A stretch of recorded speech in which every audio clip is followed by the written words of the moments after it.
Welcome back to part 5 of my King's Bounty No Loss Impossible run. In this video I'll show you how I went about beating the turtle boss without taking any unit losses. This is going to require some changes to my army composition and a couple of additional skill selections, so let's get started. Now it's important to note that bosses will counter every melee attack you hit them with, so I'm putting the knights away temporarily and replacing them with bowmen for the extra ranged attack. The way I'm handling the fight, I won't have to worry about these archers taking damage, so I don't mind that they're more fragile than everything else I have on hand right now. I'm also keeping the snakes in the party because the no retaliation skill also works on bosses. The strategy here is going to be using the horsemen to tank melee attacks from the boss, with the Archmagi using their magic shield to reduce the damage they take.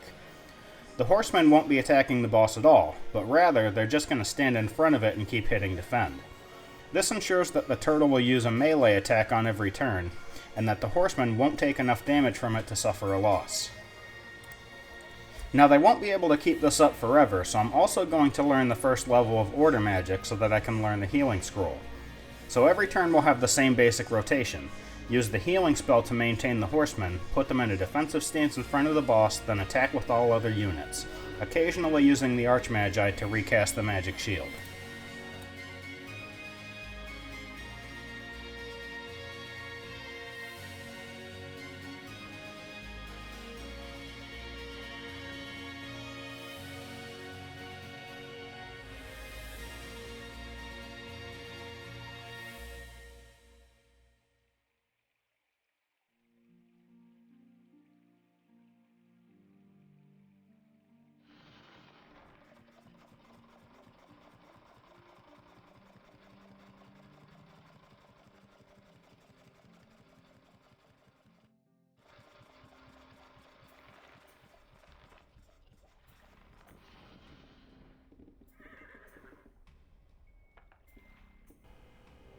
I also went ahead and used some mind runes to pick up concentration, and then learned chaos magic as well.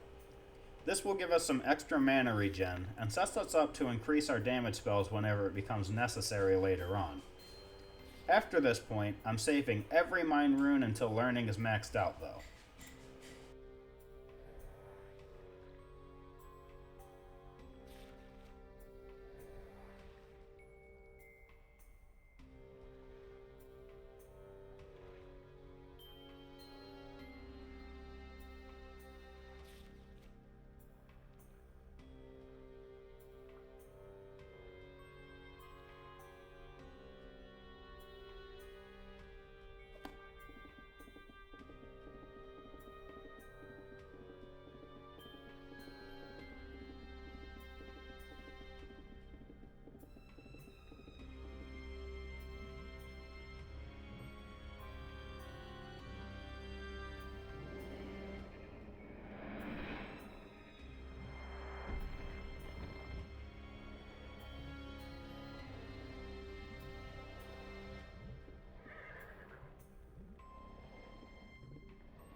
Alright, let's see what the strategy looks like in action.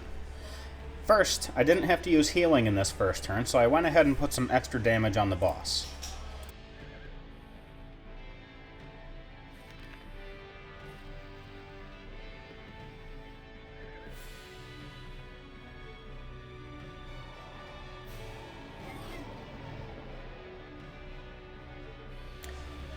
Now I'm going to charge the horseman forward to stand right in front of the turtle's face to make sure it does a biting attack. The ranged units are going to shoot at the boss, but don't forget to cast Magic Shield when you get to the Archmagi.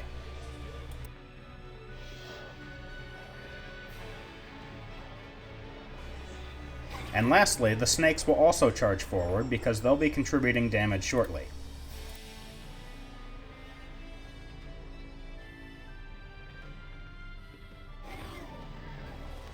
With this setup, I can pretty much rinse and repeat until the boss is dead. Don't forget to heal at the start of each turn, defend with the horseman, and keep reapplying that magic shield. The boss will go down long before mana becomes an issue.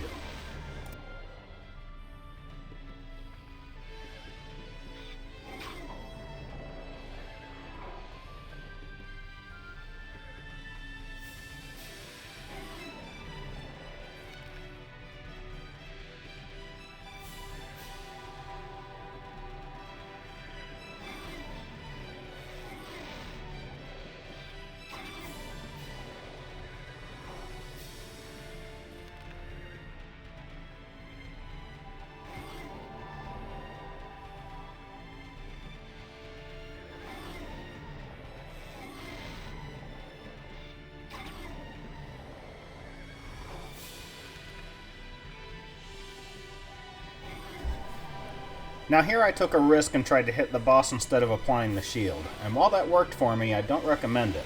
I came pretty close to taking a loss here, so this bet isn't always going to pay off.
And there we go. Not so bad, right? That concludes the first part of the main quest, so now we just have to speak with the king again to unlock the next set of zones.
At this point, we get a free boost to our leadership because we earned a new title.